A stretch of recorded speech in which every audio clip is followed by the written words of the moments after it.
जय हिंद। स्वागत है आपका हमारे इस YouTube चैनल में। आज हम करने वाले हैं कंप्यूटर की क्लास, जिसमें आज हम 20 प्रश्नों को करेंगे और आपको पता चलेगा कि किस प्रकार से प्रश्न एग्जामों में पूछा जाता है, उसको कैसे सॉल्व करना था।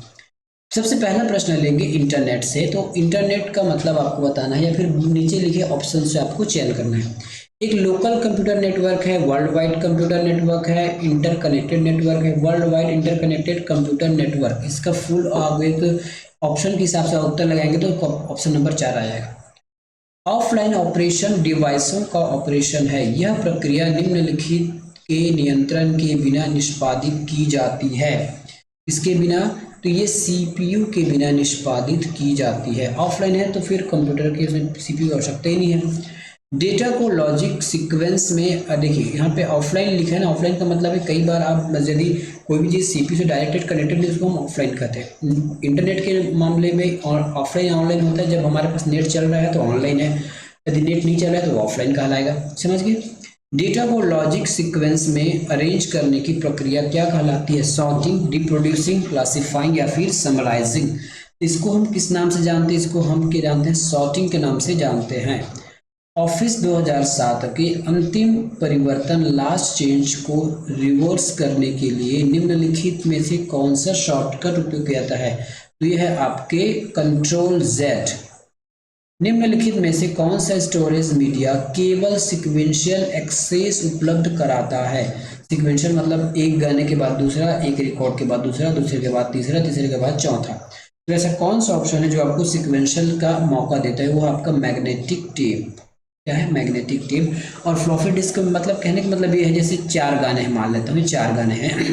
सीक्वेंस का मतलब पहले ये गाना खत्म होगा, फिर ये, फिर ये, फिर ये। लेकिन डायरेक्ट मतलब यदि एक गाना है, आपको तुरंत चौथा गाना सुनना तो आप सीधे चौथे पे ट्रैक कर सकते हैं। चौथे से तीसरे में से तीसरे में जा सकते हैं, तीसरे से पहले में जा सकते हैं। जहाँ जहाँ आप वहाँ जा सकते हैं डायरेक्ट में। और सिक्वेंशियल में एक एक करके आपको जाना होता है। एप्लीकेशन प्रोग्राम का कलेक्शन कहलाता है। एप्लीकेशन प्रोग्राम का कलेक्शन क्या कहलाता है? तो वो सॉफ्टवेयर के नाम से जाना जाता है। कंप्यूटर सिस्टम को स्टार्ट या रीस्टार्ट करने की प्रक्रिया क्या कहलाती है? इसको हम किस कहते हैं?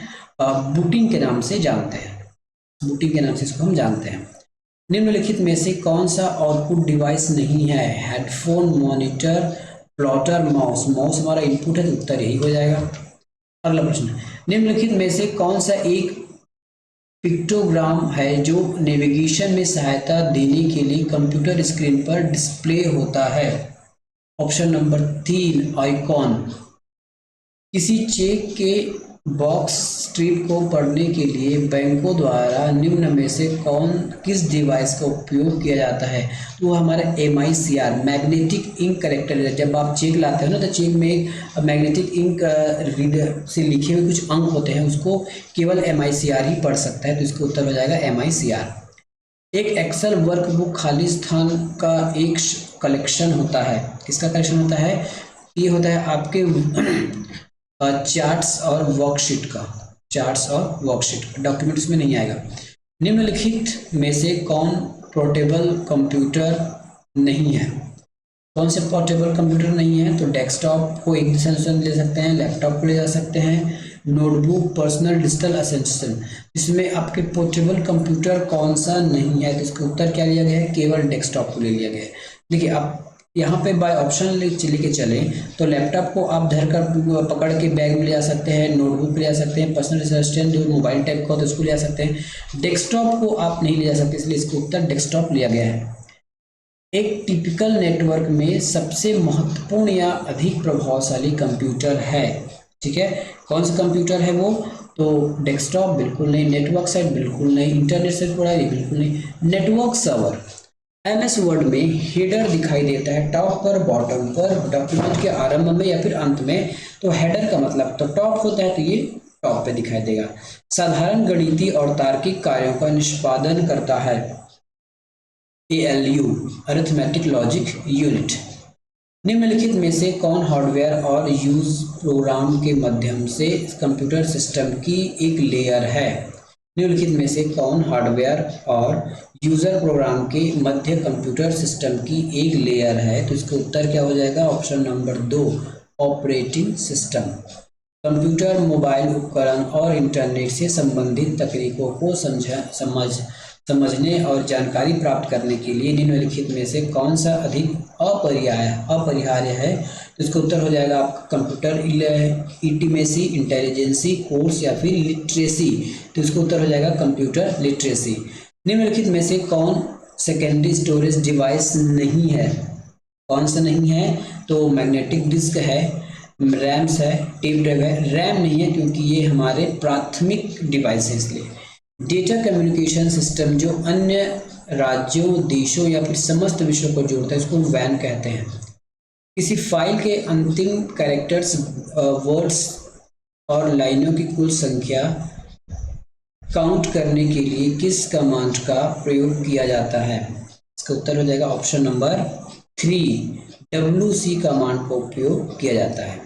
अगला प्रश्न, फिर से हम 20 प्रश्न कर लें, 20 प्रश्न और देखते हैं। निम्नलिखित में से कौन ऑपरेटिंग सिस्टम नहीं है? MS-DOS, Windows 90, safari. तो इसमें से कौन सा हमारा ऑपरेटिंग सिस्टम नहीं है? तो सफारी इसमें ऑपरेटिंग सिस्टम नहीं है, बाकी सब है। एक्सेल में दूसरे फंक्शन में स्थित फंक्शन कहलाते हैं डबल फंक्शन, नेस्टेड फंक्शन, सम फंक्शन या फिर राउंड फंक्शन। फंक्शन के अंदर फंक्शन को कहा जाता है नेस्टेड फंक्शन के नाम से जाना जाता है, नेस्टेड। ठीक है, ये जब हम एक्सेल पढ़ाएंगे ना उसमें आपको बता देंगे कि ये कैसे लगाया जाता है। वेबसाइट क्या चीज़ है? ऑप्शन के हिसाब से देखिए तो यह लोकेशन है जहाँ पर वेब पेज प्रारंभ होता है, तो ये बिल्कुल सही है। वैन एक नेटवर्क है जो लिस्ट टेलीकम्युनिकेशन लाइंस का प्रयोग करते हुए एक विस्तृत एरिया कवर करता है। संक्षिप्त शब्द को वैन का तात्पर्य क्या होगा? World wide area network. ठीक है, वर्ल्ड वाइड एरिया नेटवर्क। तो देखिए इसका उत्तर क्या लिया गया है? इसका हम उत्तर क्या लेंगे? World wide area network.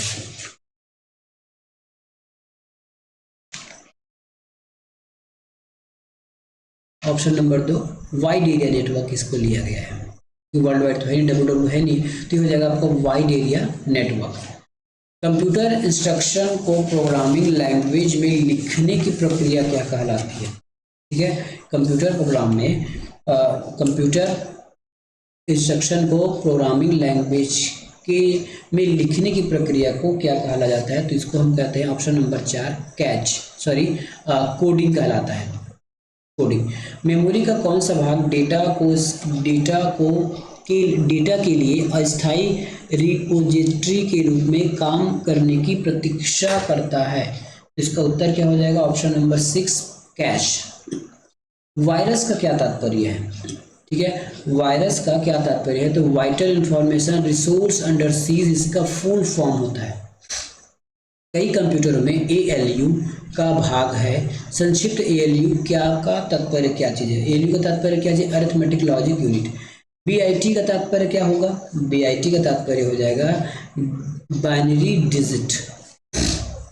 जावा एक खाली स्थान है, इसका ऑप्शन यहाँ पे आपको मिलेगा। जावा क्या है? तो हाई लेवल प्रोग्रामिंग लैंग्वेज है जावा। ठीक है, वह विशेष प्रोग्राम जो यूजर्स को वेब पर इंफॉर्मेशन लोकेट करने की सहायता करता है, क्या कहलाता है? ये कहलाते हैं हमारे सर्च इंजन कहलाते हैं।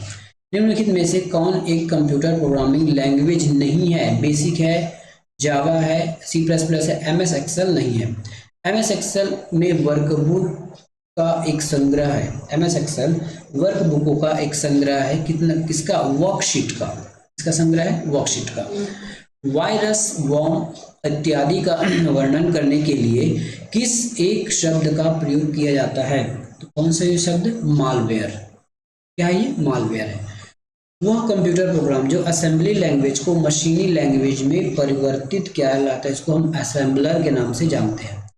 कैसेट टेप से रिकॉर्ड प्राप्त करने के लिए किस एक्सेस मेथड का उपयोग किया जाता है? तो हो जाएगा आपका सिक्वेंशियल 1/1। HTTP से क्या तात्पर्य? Hyper text transfer protocol. यहाँ पे ऑप्शन नंबर 2 में हाइपर टेक्स्ट ट्रांसफर प्रोटोकॉल। किसी डॉक्यूमेंट के बॉटम को मूव करने के लिए क्या प्रेस किया जाता है? तो ऑप्शन नंबर 3 कट एंड। निम्नलिखित में से कौन विशिष्ट रूप से वेबसाइट की पहचान करता है? कौन करता है वेबसाइट की पहचान? तो ये हमारे URL भाई साहब हैं, वो वेबसाइट की पहचान करता है। एक डायरेक्टरी के अंदर विद्यमान डायरेक्टरी क्या कहलाती है, तो इसको हम सब डायरेक्टरी के नाम से जानते हैं। तो इस प्रकार से इसमें हमने आप 40 प्रश्नों को आपसे से चर्चा कर लिया है। डेली इसी प्रकार 40-50 प्रश्न करेंगे तो आसानी से आप छात्र सदीक्षक का पेपर निकाल सकते हैं। मिलेंगे नेक्स्ट वीडियो में, धन्यवाद।